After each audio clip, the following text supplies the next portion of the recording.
Guys ಈ ಬೋಂಡಾನ ಚಳಿ ಚಳಿ ಕ್ಲೈಮೇಟ್ಗೆ ಸೈಡ್ಸಿಗೆ ಮಾಡ್ಕೊಂಡು ತಿಂದರೆ ಸಕ್ಕತ್ತಾಗಿದೆ ಗೈಸ್. ಇವಾಗ ನಾನು ತೋರಿಸ್ತಾ ಇರುವಂಥ ರೆಸಿಪಿ ನೀವು ಇದುವರೆಗೂ ಎಲ್ಲೂ ತಿಂದಿರಲ್ಲ. ಈ ಥರ ಕಾಂಬಿನೇಷನ್ ಮಾಡ್ಬೋದಾ ಅಂತಲೂ ಗೊತ್ತಿರೋದಿಲ್ಲ. ಒಂದು ಸ್ಪೆಷಲ್ ಸೊಪ್ಪಿನ ಬೋಂಡ, ನಾರ್ಮಲ್ ಸೊಪ್ಪಿನ ಬೋಂಡ ಅಲ್ಲ, ಆದರೆ ಇದು ಸ್ಪೆಷಲ್ ಸೊಪ್ಪಿನ ಬೋಂಡ. ಯಾಕಂದರೆ ಈ ಥರ ಹೊಸ ಇಂಗ್ರೀಡಿಯೆಂಟ್ಸ್ನ ಇದಕ್ಕೆ ನಾನು ಹಾಕ್ತಾ ಇದ್ದೀನಿ. ಸೊ ನಾನೇನು ಮಾಡಿದ್ದೀನಿ ಅಂತಂದರೆ ಪಾಲಾಕು, ಸಬ್ಬಕ್ಕಿ, ಕೊತ್ತಂಬರಿ ತೊಳೆದ್ಬಿಟ್ಟು ಸಣ್ಣಕ್ಕೆ ಹೆಚ್ಚಿಟ್ಕೊಂಡಿದ್ದೀನಿ. ಪಾಲಾಕು, ಸಬ್ಬಕ್ಕಿ, ಕೊತ್ತಂಬರಿ ಸೊಪ್ಪು, ಸ್ವಲ್ಪ ಅರಿಶಿನ, ಉಪ್ಪು, ತೆಂಗಿನಕಾಯಿ, ಈರುಳ್ಳಿ, ಹಸಿಮೆಣಸಿನ್ಕಾಯಿ, ಕಡಲೆ ಹಿಟ್ಟು, ಅಕ್ಕಿ ಹಿಟ್ಟು, ಸ್ವಲ್ಪ ಜೀರಿಗೆ ಪುಡಿ, ಸ್ವಲ್ಪ ಸೋಂಪು, ಖಾರದ ಪುಡಿ, ಉಪ್ಪು.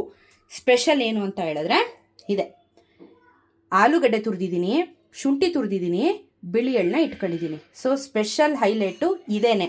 ಬಿಕಾಸ್ ಯಾರು ಯೂಶಲಿ ಇದನ್ನು ಹಾಕಿ ಬೋಂಡ ಮಾಡಿರೋದು ನೀವು ನೋಡಿರಲ್ಲ. ಇದೇ ನಾನು ಮಾಡ್ತಾ ಇರುವಂಥ ಹೈಲೈಟ್. ಸೊ ಇವಾಗ ಮಿಕ್ಸಿಂಗ್ ಮಾಡುವ ಬನ್ನಿ. ಇದಕ್ಕೆ ಎಲ್ಲ ಮಿಕ್ಸ್ ಮಾಡ್ಕೊತಾ ಇದ್ದೀನಿ.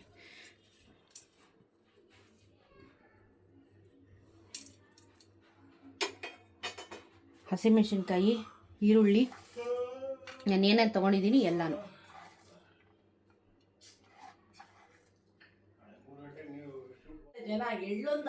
ಇರ್ಬಾ, ತೆಂಗಿನಕಾಯಿ, ಪೂರ್ತಿ ತೆಂಗಿನಕಾಯಿ ಹಾಕ್ತಾಯಿದ್ದೀನಿ. ಸ್ವಲ್ಪ ಸೋಂಪು, ಜೀರಿಗೆ ಆದರೂ ಹಾಕ್ಕೊಳ್ಳಿ, ಇಲ್ಲ ಜೀರಿಗೆ ಪುಡಿನಾದರೂ ಹಾಕ್ಕೊಳ್ಳಿ, ನಿಮ್ಮಿಷ್ಟ. ನಾನು ಜೀರಿಗೆ ಪುಡಿ ಹಾಕ್ಕೊತಾ ಇದ್ದೀನಿ. ಓಕೆ, ಹಸಿಮೆಣಸಿನ್ಕಾಯಿ ಹಾಕಿರೋದ್ರಿಂದ ಖಾರದ ಪುಡಿ ನೋಡ್ಕೊಂಡು ಹಾಕ್ಕೊಳ್ಳಿ. ಇವಾಗ ಇದನ್ನು ಪೂರ್ತಿ ಕಲಿಸ್ಕೋಬೇಕು.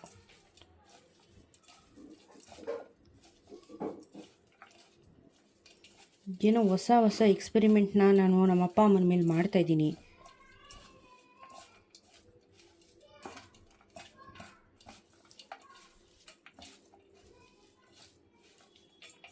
ಈಗ ಇದಕ್ಕೆ ನಮಗೆ ಬೋಂಡದ ಕನ್ಸಿಸ್ಟೆನ್ಸಿ ಬೇಕಲ್ವಾ, ಆಗಲೇ ನೀರು ಬಿಟ್ಕೊತೈತೆ ನೋಡಿ ಸೊಪ್ಪು. ಕಡಲೆ ಹಿಟ್ಟು,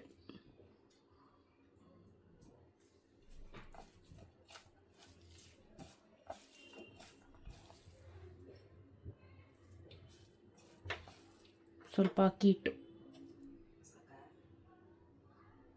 ಸೊ ಬೋಂಡದ ಕನ್ಸಿಸ್ಟೆನ್ಸಿ ಕಲಿಸ್ಕೊಳ್ಳೋಣ. ಎಣ್ಣೆ ಕಾಯಕ್ಕೆ ಇಟ್ಟಿದ್ದೀನಿ. ಇಲ್ಲಿ ನಾನು ಉಂಡೆ ಕಟ್ಕೊಂಡಿದ್ದೀನಿ. ಬಾಲ್ಸ್ ರೆಡಿಯಾಗಿದೆ. ಇವಾಗ ಕರಿಯುವುದಷ್ಟೇ. ಎಣ್ಣೆ ಕಾಯಲಿ. ಇವಾಗ ಇದನ್ನು ಬಿಡ್ತಾ ಇದ್ದೀನಿ ಎಣ್ಣೆಗೆ.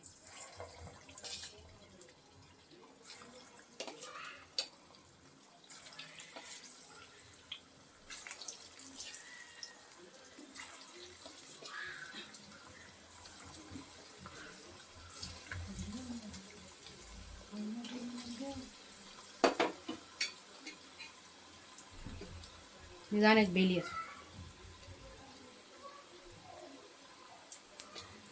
Guys, for the first time ನಾನು ಬೋಂಡ ಮಾಡ್ತಾ ಇರೋದು. ಇದೇ ಫಸ್ಟ್ ಟೈಮ್ ನಾನು ಮಾಡ್ತಾ ಇರೋದು. ನಾನು ಯೂಶಲಿ ಮಾಡಲ್ಲ, ಆದರೆ ಇವತ್ತು ಮಾಡ್ತಾ ಇದ್ದೀನಿ. ತಿಂದವ್ರ ಆತ್ಮಕ್ಕೆ ಶಾಂತಿ ಸಿಗಲಿ. ಏನು ಚೆನ್ನಾಗಿ ಮಾಡ್ತೀನಿ ನಾನು. ಯಾಕೆ? ಓಕೆ, ಆಲ್ಮೋಸ್ಟ್ ಆಗಿದೆ ನೋಡಿ. ಬ್ರೌನ್ ಕಲರ್ ಬಿಡ್ತಾ ಇದೆ.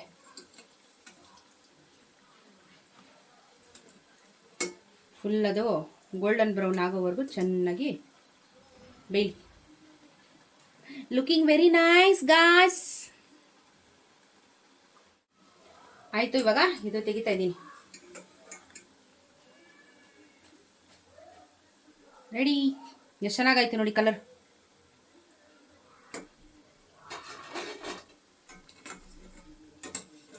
ನಮ್ಮ ಬೋಂಡ ಇಸ್ ಆಲ್ಸೋ ರೆಡಿ.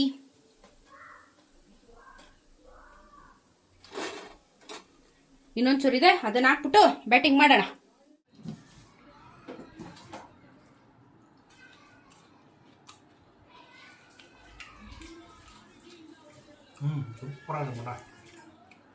ನಗಾಡ್ತಿದ್ದೆ ನಾನು ಇಂಗ್ರೀಡಿಯೆಂಟ್ಸ್ ಹೇಳ್ಬೇಕಾದ್ರೆ.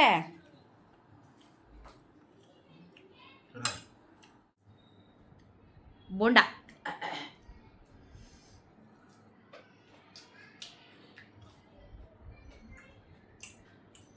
ನೋಡಿ ಯಾರ ಚೆಫು ಪಾರ್ಟ್ ಟೈಮ್ ಚೆಫ್ ಕೆಲ್ಸಕ್ಕೆ ಹೋಗ್ಬೋದು, ಕಾಂಪಿಟೇಷನ್ಗೆ ಹೋಗ್ಬೋದು. ಒಂಚೂರು ಉಪ್ಪು ಜಾಸ್ತಿ ಆಗಿದೆ, ಒಂಚೂರು. ಹೌದೌದು, ನಾನು ಹೇಳ್ದೆ ಸ್ವಲ್ಪ ಉಪ್ಪು ಜಾಸ್ತಿ ಆಯಿತು, ಗೊತ್ತಾಗಲಿಲ್ಲ. ಚಟ್ನಿ ಹಾಕೊಂಡು ತಿಂದರೆ ಗೊತ್ತಾಗಲ್ಲ. ಎಕ್ಸ್ಪೆಕ್ಟ್ ಮಾಡಿರಲಿಲ್ಲ ನೀವು ಬೋಂಡ ಮಾಡ್ತೀಯ ಅಂತ. ಸೂಪರ್. ಎರಡಕ್ಕೂ ಚಳಿಗೂ ಅದಕ್ಕೂ ಕಾಂಬಿನೇಷನ್. ಬೋಂಡಾವನ್ನು ಟೇಸ್ಟ್ ಮಾಡಿ ಹೇಳಬೇಕು.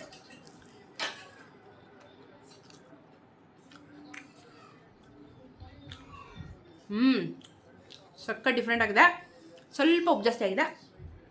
ಹೇಳಿದ್ನಲ್ಲ ಫಸ್ಟ್ ಟೈಮ್ ಮಾಡಿದ್ದು. Okay, it happens. ಚಟ್ನಿ ಜೊತೆ ತಿಂತೀನಿ ನಾನು. ಈ ಚಟ್ನಿ ನಿಮಗೆ ಗ್ರೀನ್ ಚಟ್ನಿ ಏನು ಹಾಕೊತಾ ಇದ್ದೀನಿ. ಇನ್ನೊಂದು ರೆಸಿಪಿಯಲ್ಲಿ ತೋರಿಸಿದೆ ಈ ಗ್ರೀನ್ ಚಟ್ನಿನ.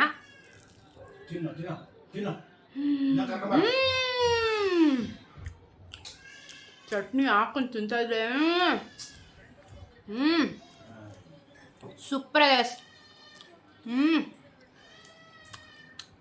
ಎಣ್ಣೆ ಗಿಣ್ಣೆ ಮಾಡ್ಕೊಂಡು ತಿಂದರೆ ಪಕ್ಕದಲ್ಲಿ ಕಾಂಬಿನೇಷನ್.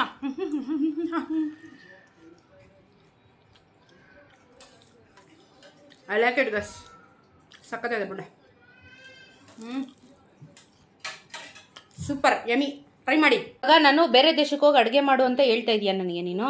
ಅಲ್ಲೊಂದು ಕೆಫ್ಟೇರಿಯಾ ಓಪನ್ ಮಾಡಿದ್ರೆ ಬಂಬಾಟಲ್ಲ. ಸೌತ್ ಇಂಡಿಯನ್ ಡಿಶಸ್, ದೋಸೆ, ಉಪ್ಪಿಟ್ಟು. ಅಂದರೆ ನಾನು ಮಾಡೋ ಅಡುಗೆ ನಿನಗೆ ಇಷ್ಟ ಆಗಿ ಅಪ್ರೂವ್ ಕೊಡ್ತಾ ಇದೆಯಾ ಬೇರೆ ದೇಶಕ್ಕೆ ಹೋಗಿ ಒಂದು ಕ್ಯಾಟ್ರಿಂಗ್ ತೆಗಿ ಅಂತ. ಹಂಗಲ್ಲ ಕಡೆ. ಯುರೋಪ್ಗೆ ನಾವು ಲಾಸ್ಟ್ ಟೈಮ್ ಪ್ರವಾಸ ಹೋದಾಗ ಏನು ತಿನ್ನೋದು ಸಿಗ್ತಾ ಬರೀ ಗಬ್ಬೆ ನಮಗೆ. ಸೌತ್ ಇಂಡಿಯನ್ ಡಿಶ್ ಅಂತ ಮಧ್ಯಾಹ್ನ ಊಟಕ್ಕೆ ಬಿಡೋರು ಏನು ಕೊಡೋರು.